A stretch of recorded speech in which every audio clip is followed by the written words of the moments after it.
and the United States Senate.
As the House comes to order for this important historic meeting,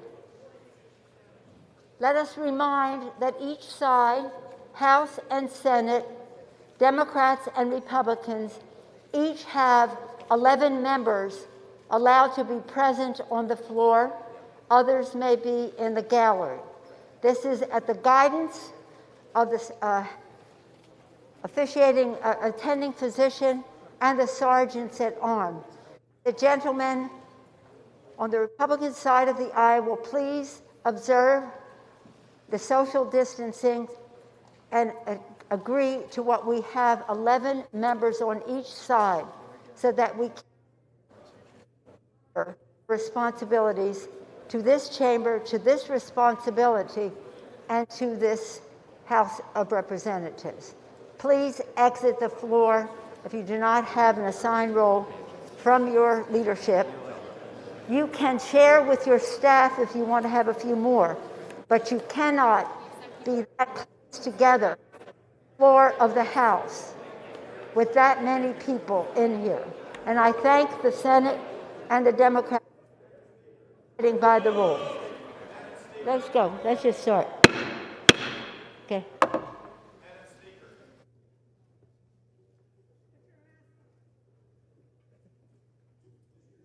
You guys ready?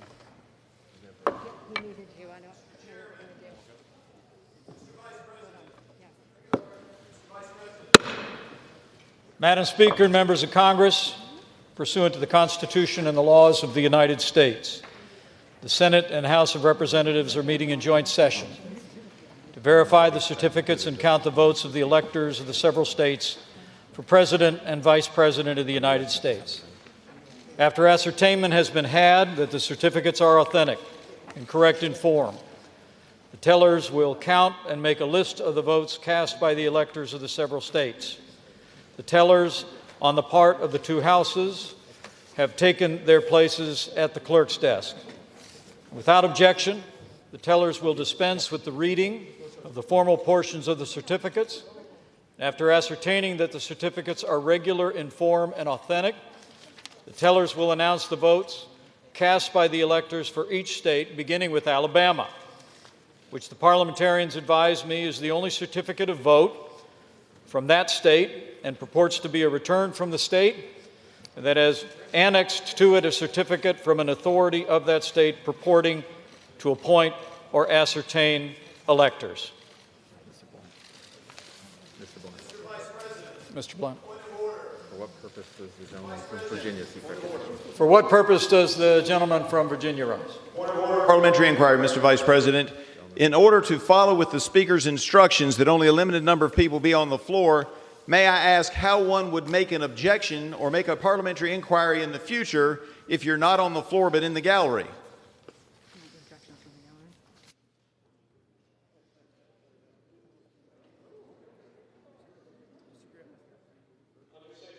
Of Title III of the United States Code, debate is not permitted in the joint session.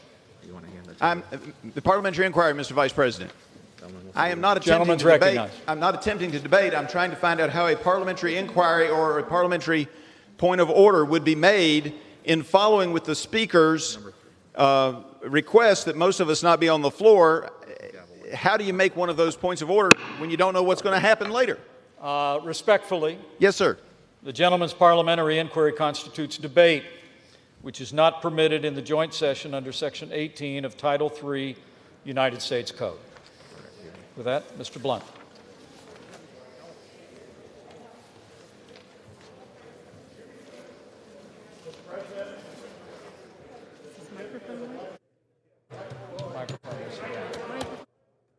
Microphone needs to be on.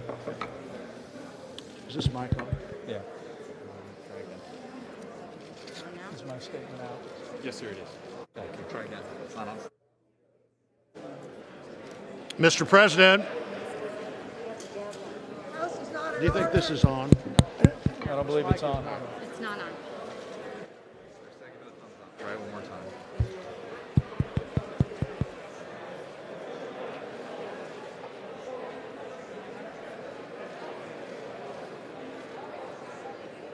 Is it working? They think it is. All right. Okay.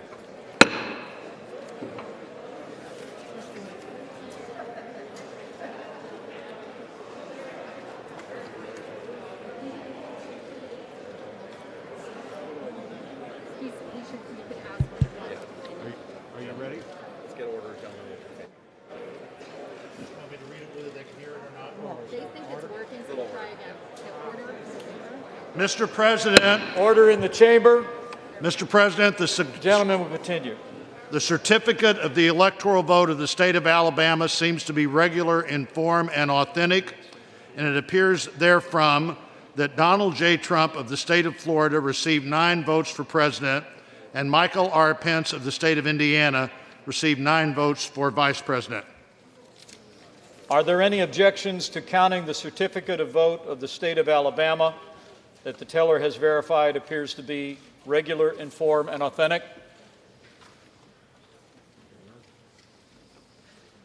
Hearing none. This certificate from Alaska, the parliamentarians advise me, is the only certificate of vote from that state that purports to be a return from the state, and that has annexed to it a certificate from an authority of the state purporting to appoint and ascertain electors. Mr. President, the certificate of the electoral vote of the state of Alaska seems to be regular in form and authentic, and it appears therefrom that Donald J. Trump of the state of Florida received 3 votes for president, and Michael R. Pence of the state of Indiana received 3 votes for vice president. Are there any objections to counting the certificate of vote of the state of Alaska that the teller has verified appears to be regular in form and authentic?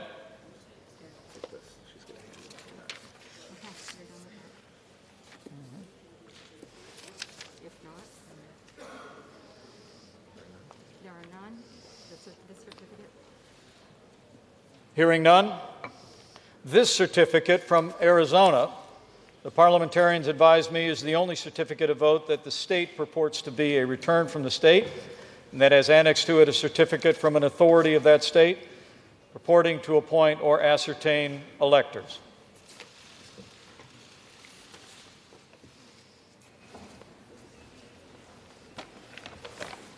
Mr. President, the certificate of the electoral vote of the state of Arizona seems to be regular in form and authentic, and it appears therefrom that Joseph R. Biden, Jr. of the state of Delaware received 11 votes for president, and Kamala D. Harris of the state of California received 11 votes for vice president. Are there any objections to counting the certificate of vote of the state of Arizona that the teller has verified appears to be regular in form and authentic? Mr. Vice President, I, Paul Gosar from Arizona. For what purpose does the gentleman from Arizona rise? I rise up for myself and 60 of my colleagues to object to the counting of the electoral ballots from Arizona. Is the objection in writing and signed by a senator? Yes, it is. It is.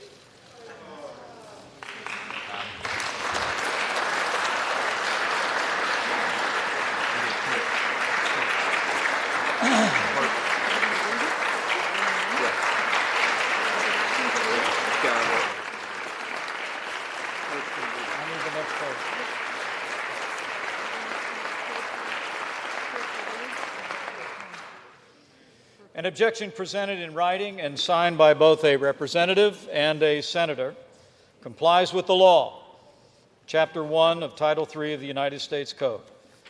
The clerk will report the objection.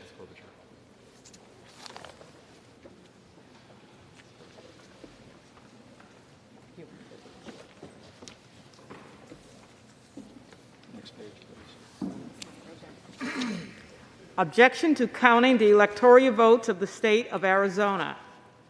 We, a member of the House of Representatives and a United States Senator, object to the counting of the electoral votes of the state of Arizona on the ground that they were not, under all of the known circumstances, regularly given.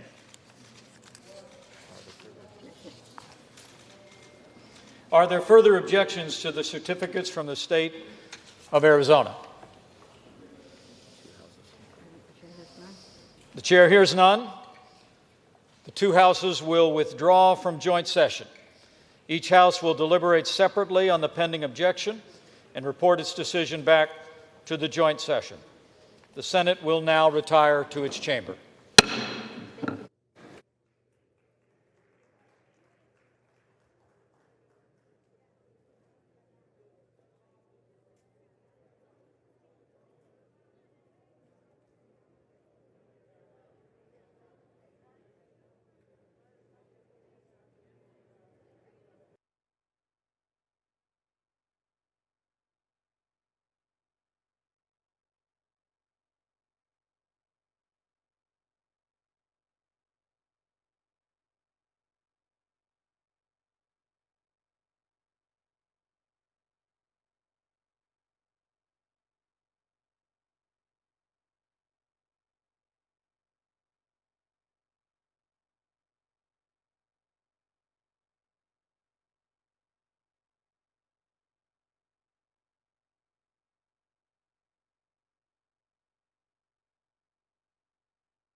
The Senate will come to order.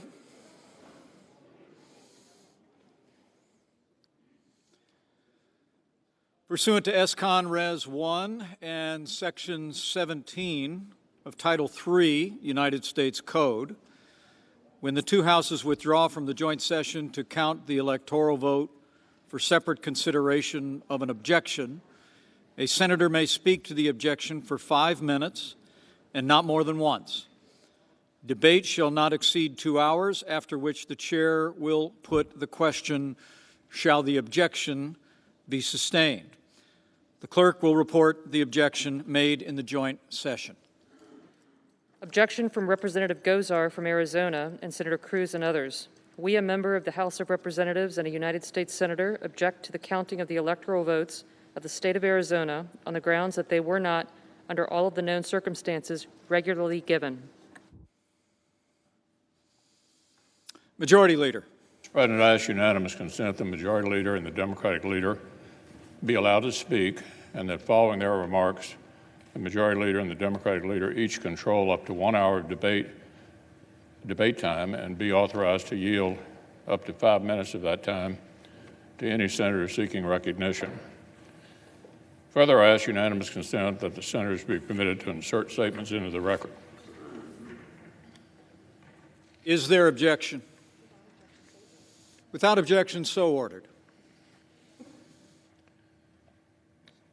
Mr. President. Majority Leader. We're debating a step that has never been taken in American history. Whether Congress should overrule the voters and overturn a presidential election. I've served 36 years in the Senate. This will be the most important vote I've ever cast. President Trump claims the election was stolen. The assertions range from specific local allegations to constitutional arguments to sweeping conspiracy theories. I supported the president's right to use the legal system. Dozens of lawsuits received hearings in courtrooms all across our country. But over and over,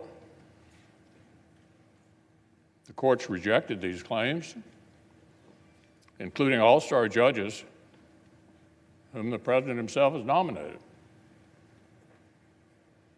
Every election, we know, features some illegality and irregularity, and of course, that's unacceptable. I support strong state-led voting reforms.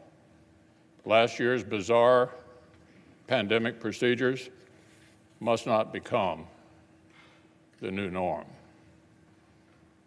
But my colleagues, nothing before us proves illegality anywhere near the massive scale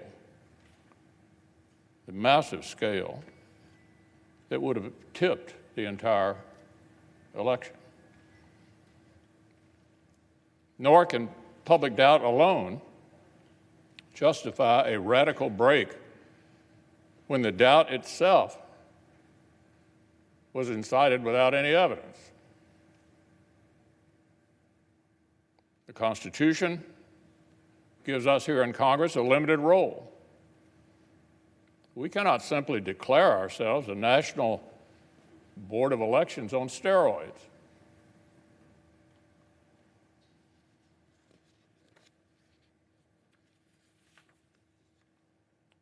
The voters, the courts, and the states have all spoken. They've all spoken. If we overrule them, it would damage our republic forever. This election actually was not unusually close. Just in recent history, 1976, 2000, and 2004 were all closer than this one. The Electoral College margin is almost identical to what it was in 2016. If this election were overturned by mere allegations from the losing side, our democracy would enter a death spiral. We'd never see the whole nation accept an election again. Every 4 years would be a scramble for power at any cost. The Electoral College, which most of us on this side have been defending for years, would cease to exist, leaving many of our states with no real say at all in choosing a president. The effects would go even beyond the elections themselves. Self-government, my colleagues, requires a shared commitment to the truth and a shared respect for the ground rules of our system. We cannot keep drifting apart into two separate tribes with a separate set of facts and separate realities, with nothing in common except our hostility towards each other and mistrust for the few national institutions that we all still share. Every time, in the last 30 years that Democrats have lost a presidential race, they've tried a challenge just like this. After 2000, after 2004, after 2016. After 2004, a senator joined and forced the same debate. And believe it or not, Democrats like Harry Reid, Dick Durbin, and Hillary Clinton praised them and applauded the stunt. Republicans condemned those baseless efforts back then, and we just spent 4 years condemning Democrats' shameful attacks on the validity of President Trump's own election. So look, there can be no double standard. The media that is outraged today spent 4 years aiding and abetting Democrats' attacks on our institutions after they lost. But we must not imitate and escalate what we repudiate. Our duty is to govern for the public good. The United States Senate has a higher calling than an endless spiral of partisan vengeance. Congress will either override the voters, overrule them, the voters, the states, and the courts for the first time ever, or honor the people's decision. We'll either guarantee Democrats' delegitimizing efforts after 2016 become a permanent new routine for both sides, or declare that our nation deserves a lot better than this. We'll either hasten down a poisonous path where only the winners of election actually accept the results, or show we can still muster the patriotic courage that our forebears showed not only in victory but in defeat. The framers built the Senate to stop short-term passions from boiling over and melting the foundations of our republic. So I believe protecting our constitutional order requires respecting the limits of our own power. It would be unfair and wrong to disenfranchise American voters and overrule the courts and the states on this extraordinarily thin basis. And I will not pretend such a vote would be a harmless protest gesture while relying on others to do the right thing. I will vote to respect the people's decision and defend our system of government as we know it. Leader.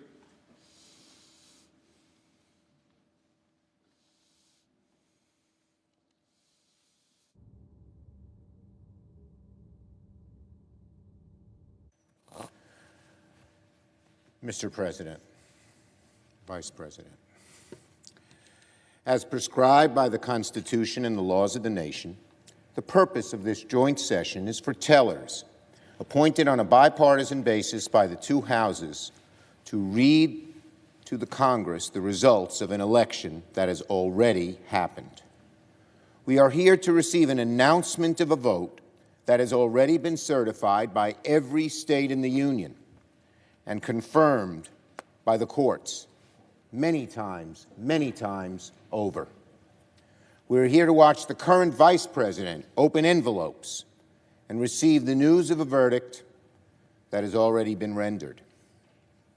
It is a solemn and august occasion, no doubt, but it is a formality. The Congress does not determine the outcome of elections, the people do. The Congress is not endowed with the power to administer elections. Our states are given that power. By the end of the proceedings today, it will be confirmed once again something that is well known and well settled. The American people elected Joe Biden and Kamala Harris to be the next President and Vice President of the United States. And yet, a number of our colleagues have organized an effort to undermine and object to that free and fair election. They're in the minority. They will lose. They know that. They have no evidence of widespread voter fraud upon which to base their objections. That's because there is none. There is none. Not brought before any of the courts successfully. They know that President Trump and his allies have suffered a defeat in court after court across the country, losing no fewer than 62 legal challenges. And I might add, many Republican-appointed judges, some appointed by President Trump, rendered those decisions. They know, you all know, that Joe Biden and Kamala Harris are going to be sworn in as President and Vice President of the United States on January 20th. But they are going to object to the counting of the vote anyway. And in the process, they will embarrass themselves, they will embarrass their party, and worst of all, they will embarrass their country. This insurrection was fortunately discouraged by the leadership of the majority party, but it was not quelled. It is a very sad comment on our times that merely the accepting the results of an election is considered an act of political courage.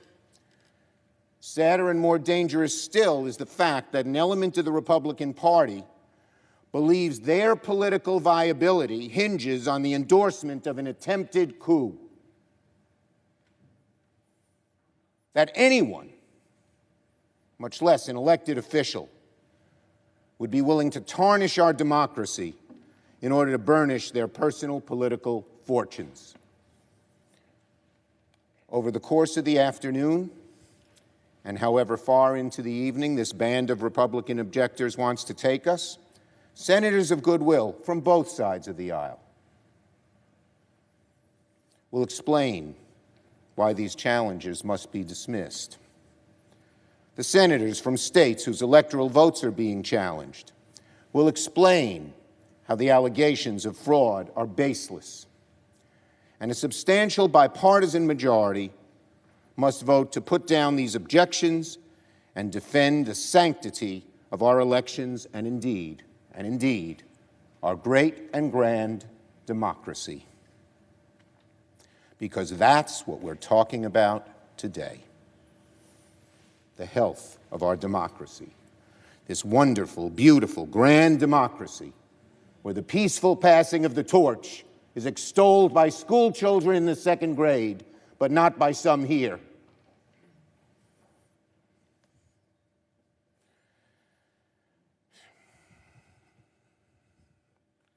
As we speak, half of our voters are being conditioned by the outgoing president to believe that when his party loses an election, the results must not be legitimate. As we speak, the eyes of the world are on this chamber, questioning whether America is still the shining example of democracy, the shining city on the hill. What message we send today? What message will we send today to our people, to the world that has so looked up to us for centuries? What message will we send to fledgling democracies who study our Constitution, mirror our laws and traditions, in the hopes that they too can build a country ruled by the consent of the governed? What message will we send to those countries where democratic values are under assault and look to us to see if those values are still worth fighting for? What message will we send to every dark corner of the world where human rights are betrayed, elections are stolen, human dignity denied? What will we show those people?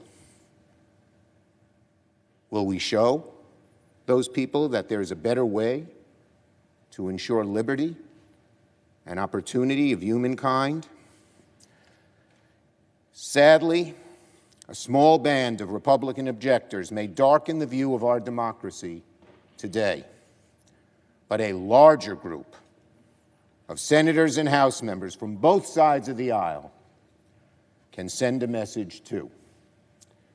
That democracy beats deep in the hearts of our citizens and our elected representatives, that we are a country of laws and of not men, that our traditions are not so easily discarded, even by our president, that facts matter, that truth matters, that while democracy allows free speech and free expression, even if that expression is anti-democratic, there will always, always be, praise God, a far broader and stronger coalition ready to push back and defend everything we hold dear.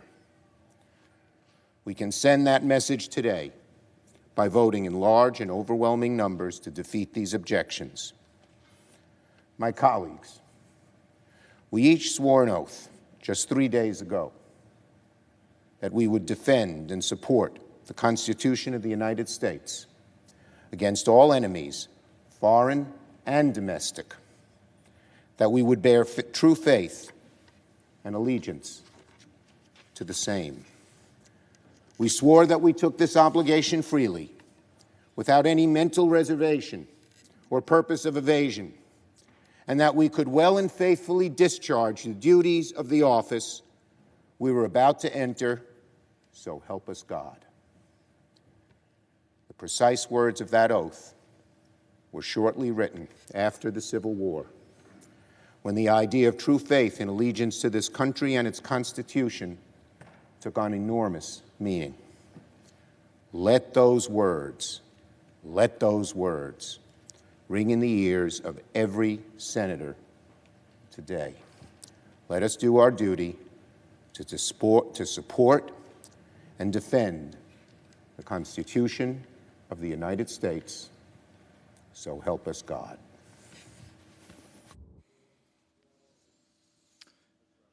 Majority Leader. I yield up to 5 minutes to the Senator from Texas, Senator Cruz. Mr. President. Senator. We gathered together at a moment of great division, at a moment of great passion. We have seen, and no doubt will continue to see, a great deal of moralizing from both sides of the aisle. But I would urge to both sides perhaps a bit less certitude and a bit more recognition that we are gathered at a time when democracy is in crisis. Recent polling shows that 39% of Americans believe the election that just occurred, quote, was rigged. You may not agree with that assessment, but it is nonetheless a reality for nearly half the country. I would note it is not just Republicans who believe that. 31% of independents agree with that statement. 17% of Democrats believe the election was rigged. Even if you do not share that conviction, it is the responsibility, I believe, of this office to acknowledge that is a profound threat to this country and to the legitimacy of any administrations that will come in the future. I want to take a moment to speak to my Democratic colleagues. I understand your guy is winning right now. If Democrats vote as a bloc, Joe Biden will almost certainly be certified as the next president of the United States. I want to speak to the Republicans who are considering voting against these objections. I understand your concerns, but I urge you to pause and think. What does it say to the nearly half the country that believes this election was rigged if we vote not even to consider the claims of illegality and fraud in this election? And I believe there's a better way. The leaders just spoke about setting aside the election. Let me be clear, I am not arguing for setting aside the result of this election. All of us are faced with two choices, both of which are lousy. One choice is vote against the objection.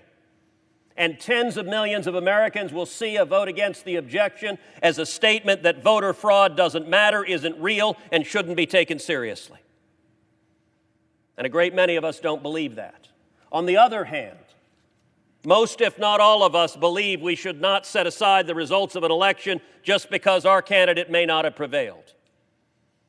And so I endeavored to look for door number 3, a third option, and for that I looked to history, to the precedent of the 1876 election, the Hayes-Tilden election, where this Congress appointed an electoral commission to examine claims of voter fraud. 5 House members, 5 senators, 5 Supreme Court justices examined the evidence and rendered a judgment. And what I would urge of this body is that we do the same. That we appoint an electoral commission to conduct a 10-day emergency audit, consider the evidence, and resolve the claims. For those on the Democratic aisle who say there is no evidence, they've been rejected, then you should rest in comfort. If that's the case, an electoral commission would reject those claims. But for those who respect the voters, simply telling the voters, go jump in a lake, the fact that you have deep concerns is of no moment to us. That jeopardizes, I believe, the legitimacy of this and subsequent elections. The Constitution gives to Congress the responsibility this day to count the votes. The framers knew what they were doing when they gave responsibilities to Congress. We have a responsibility, and I would urge that we follow the precedent of 1877. The Electoral Count Act explicitly allows objections such as this one for votes that were not regularly given. And let me be clear, this objection is for the state of Arizona, but it is broader than that. It is an objection for all 6 of the contested states to have a credible, objective, impartial body hear the evidence and make a conclusive determination. That would benefit both sides. That would improve legitimacy of this election. And so let me urge my colleagues, all of us take our responsibility seriously. I would urge my colleagues, don't take perhaps the easy path, but instead act together, astonish the viewers, and act in a bipartisan sense to say we will have a credible and fair tribunal, consider the claims, consider the facts, consider the evidence, and make a conclusive determination whether and to what extent this election complied with the Constitution and with federal law.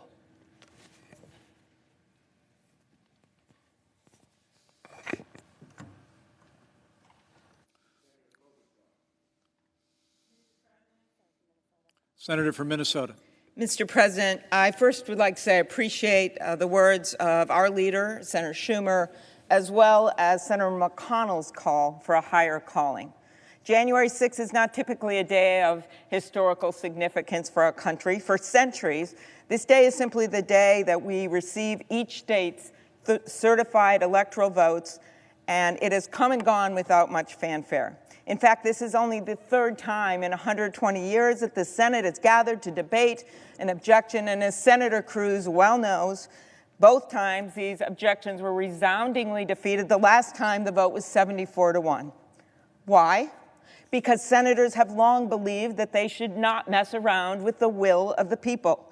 They have understood the words of our great former colleague John McCain from the state of Arizona, who once said that nothing in life is more liberating than to fight for a cause larger than yourself.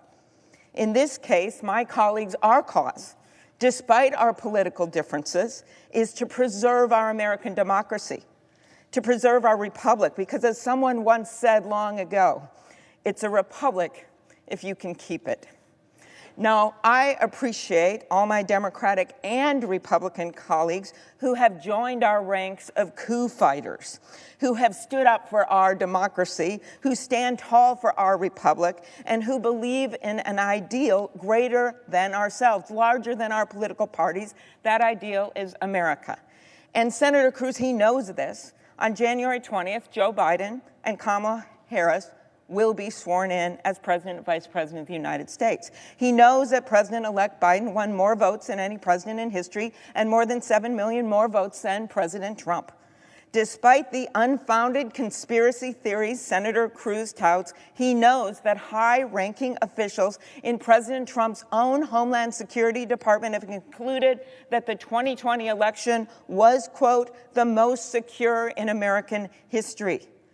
And if he wants to improve the numbers in his own party that he just mentioned of people believing in our elections, maybe he should start consulting with them. Or maybe he should start consulting with former Attorney General Barr, who said that he has found no evidence of widespread fraud in the 2020 election. We don't have to go back to 1877, my colleague. Senator Cruz knows that 80 judges, including conservative judges, including judges confirmed in this chamber, nominated by President Trump, has thrown out these lawsuits, calling them baseless, inadequate, and contrary both to the plain meaning of the constitutional text and common sense. And he knows that all 10 living defense secretaries, including both of Trump's defense secretaries, Dick Cheney, Donald Rumsfeld, William Cohen, he knows that all these leaders have come together to say that these scurrilous attacks on our democracy must stop and we must allow for a peaceful transition of power. Senator Sinema will fill you in on the specific facts as to why this election was sound and true in Arizona, but a summary. President Trump received 1,661,686 votes in the state. President-elect Biden won 1,672,143 votes, meaning that he won the state by 10,457 votes.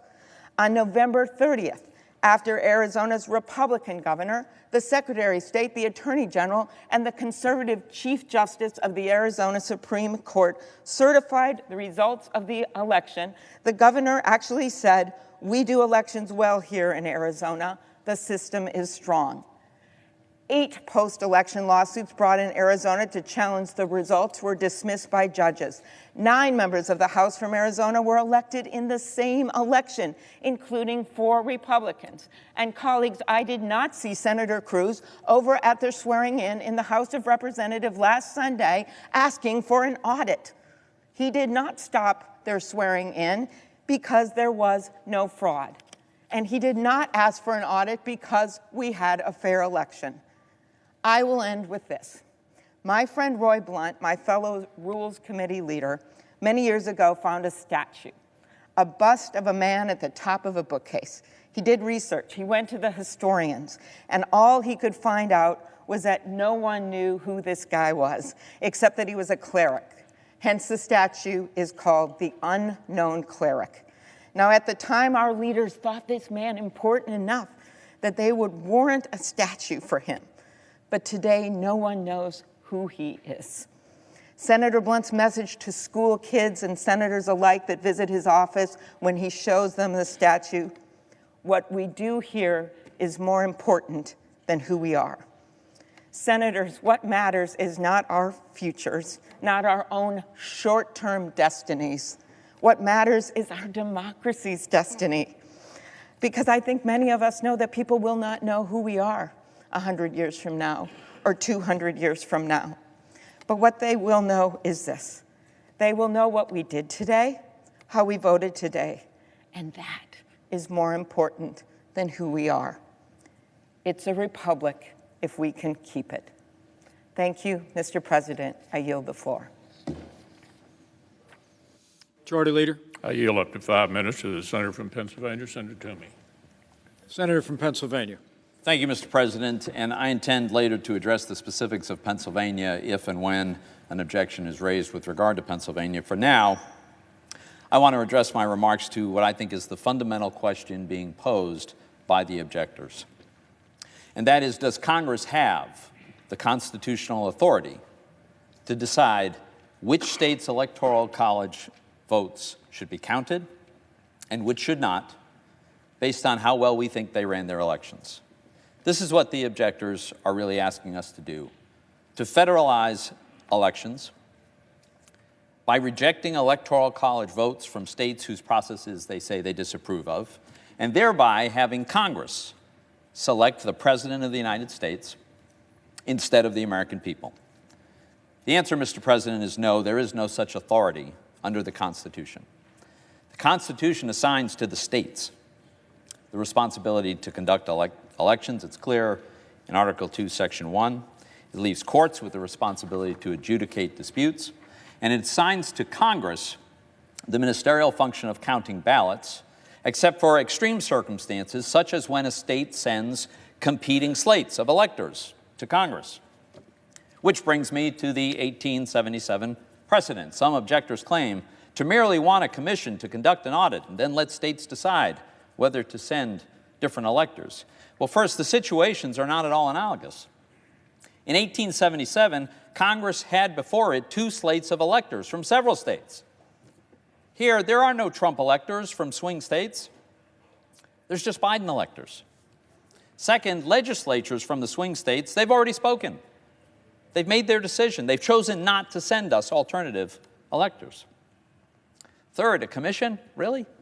It's completely impractical, and we all know it, with 14 days to go before a constitutionally mandated inauguration. But look at it this way. If the objectors are right, and it really is Congress's job to sit in judgment on the worthiness of the state's electoral processes, then what's the criteria for acceptable election processes? What investigations have been conducted of these processes? What body has deemed that certain states' processes are unacceptable? What opportunities were these states given to challenge the findings? Why are the objectors objecting only to swing states that President Trump lost? What about the ones he won? I don't know, North Carolina. What about California? They have ballot harvesting, I'm told. If this is all supposed to be Congress's job, you'd think we'd have answers to these questions and procedures in place, because we would have done this every 4 years, right? But we don't, because it's not our job. If we adopt this new precedent that we sit in judgment of states' processes, then we're federalizing the election law. We would necessarily have to establish the permissible criteria and rules for the state's elections. The ballot harvesting example, it's illegal in some states. It's encouraged in others. Does it become mandatory or forbidden depending on who's in control of Congress? And as the leader pointed out, it would be the end of the Electoral College. And the Electoral College is the mechanism by which the people select the president. But if Congress gets to decide which states get to vote in the Electoral College, then clearly Congress is selecting the president, not the people. Whichever party controls both houses of Congress would control the presidency. The public would never tolerate Congress picking the president instead of themselves, so they'd abolish the Electoral College, as many of our colleagues would like to do. And the end of the Electoral College, of course, means the nation will be governed by a handful of big blue states and regions that can drum up very large numbers. Mr. President, the Constitution does not assign to Congress the responsibility to judge the worthiness of state election processes, nor its adherence to its rules. That's the responsibility of the states and the courts. Let me conclude with this. I voted for President Trump. I publicly endorsed President Trump. I campaigned for President Trump. I did not want Joe Biden to win this election. But there's something more important to me than having my preferred candidate sworn in as the next president, and that's to have the American people's chosen candidate sworn in as the next president. A fundamental defining feature of a democratic republic is the right of the people to elect their own leaders. It's now our duty, it's our responsibility to ensure that that right is respected in this election and preserved for future elections. I urge you, vote against this objection. Democratic leader. Mr. Vice President. The Senator from the great state of Arizona, Senator Sinema. Senator from Arizona. Thank you, Mr. President. I rise today to share the facts about Arizona's recent election and to urge my colleagues to step away from divisive political rhetoric and step towards renewing Americans' faith in our democracy. The 2020 Arizona election was a success, not for any one party or individual, but as a demonstration of the will of the voters. A record 80% of registered voters participated, thanks to local Arizona election officials who ensured our system worked and our laws were upheld. Arizona has offered early voting for more than 100 years, and our vote-by-mail system includes strict safeguards. All ballots include tracking mechanisms and tamper-resistant envelopes. Election staff are trained to authenticate signatures, and Arizona imposes severe criminal punishments for ballot tampering. The Arizona election produced bipartisan results in which members of both parties won races, and these results have been confirmed by stakeholders across the political spectrum. The Republican chairman of the Maricopa County Board of Supervisors said, "No matter how you voted, this election was administered with integrity, transparency, and in accordance with Arizona state laws." The Republican Speaker of the Arizona State House rejected calls for the legislature to overturn the election, saying, "As a conservative Republican, I don't like the results of the presidential election, but I cannot and will not entertain a suggestion that we violate current law to change the outcome." 8 challenges contesting the Arizona election were brought to federal and state courts. All 8 were withdrawn or dismissed, including a unanimous ruling by the Arizona Supreme Court. The Chief Justice wrote, "The challenge fails to present any evidence of misconduct or illegal votes, let alone establish any degree of fraud or a sufficient error rate that would undermine the certainty of the election results." During a recent committee hearing, I asked a simple question of the former Director of Cybersecurity and Infrastructure Security. Did he find any evidence disputing the integrity or fairness of Arizona's election? His answer was simple: no. Arizona and our 15 counties should be congratulated for running a secure election. Perhaps the most heartening demonstration of Arizona's election success is Jocelyn from Phoenix. Jocelyn is 18 years old and was a first-time voter in 2020. So was Rachel from Tucson, and 1,000 more Arizonans who for the first time exercised their constitutional right to decide their own leaders. Today's challenge to Arizona's election fails any factual analysis. More disturbingly, it seeks to rob Jocelyn and Rachel and more than 3 million Arizonans of a free, fair election. Those of us who are trusted with elected office are first and foremost public servants. We serve our constituents. We do not seek to substitute our personal ambitions for the will of the American people. Our system allows for a continuous contest of ideas, and those voters who support the losing side of a free, fair election have not been disenfranchised. Rather, they maintain just as an important a voice in America's future, and leaders have a duty to serve all of our constituents, including those who voted for other candidates. Great leaders in our history face the choice of whether to take an action strengthening our democracy, even if a different action would better serve their political ambitions. Many are revered today because they chose our republic over their self-interests, including my personal hero, Senator John McCain. Following his presidential loss, Senator McCain said, "The American people have spoken. Senator Obama and I have argued our differences, and he has prevailed. Whatever our differences, we are fellow Americans." He spoke to the nearly 60 million Americans who voted for him, saying, "It is natural tonight to feel some disappointment, but tomorrow we must move beyond it and work together to get our country moving again." Senator McCain was right. Today we have serious, significant work to do, beating this pandemic and reviving our economy. I urge my colleagues to follow the example of Senator John McCain and so many others, reject this meritless challenge, and uphold the will of Arizona voters. Thank you. Majority Leader. Mr. President, I yield up to 5 minutes to the senator from Oklahoma, Senator Lankford. Senator from Oklahoma.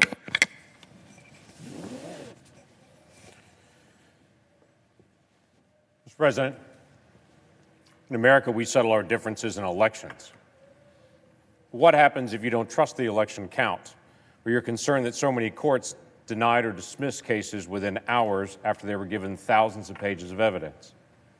The reason we have a Congress to settle our nation's divisions and the rules of the Senate make sure that every opinion in the nation is heard is so issues like this can be addressed. The constitutional crisis in our country right now is that millions of Americans are being told to sit down and shut up. Their opinions matter. During the electoral challenge on January the 6th, 2005, Senator Ted Kennedy stood on this floor and said this. He said, "I commend the many thousands of citizens in Massachusetts and other states who insisted on treating today's electoral vote count in Congress as a meaningless ritual would be an insult to our democracy unless we register our own protest against the obviously flawed voting process that took place in so many states. We are hopeful," he said, "that this major issue that goes to the heart of our democracy is now firmly implanted on the agenda for effective action by Congress." End quote. I agree. The United States Constitution does not allow me to assign different electors to a state, nor should it. The United States Constitution does not give the option to the Vice President of the United States to just unilaterally decide which states are in and out, and it should not. Each state decides its electors through its people. But a small group of senators, including myself, have demanded that we not ignore the questions that millions of people are asking in our nation. So we have proposed a constitutional solution. Pause the count. Get more facts to the states before January the 20th. We proposed a 15-member commission, just like what was done after the failed election of 1876. We're encouraging people to spend 10 days going through all the issues so states can have one last opportunity to address any challenges. Then the states, as the Constitution directs, would make the final decision on their electors. I have some colleagues who have said that a 10-day commission is not enough time, so they have counter-proposed, just ignoring the lingering questions. We need to do something. My challenge today is not about the good people of Arizona. And it will stand in recess until the call of the chair. We'll pause. Protesters are in the building. Thank you. There wasn't anything you said.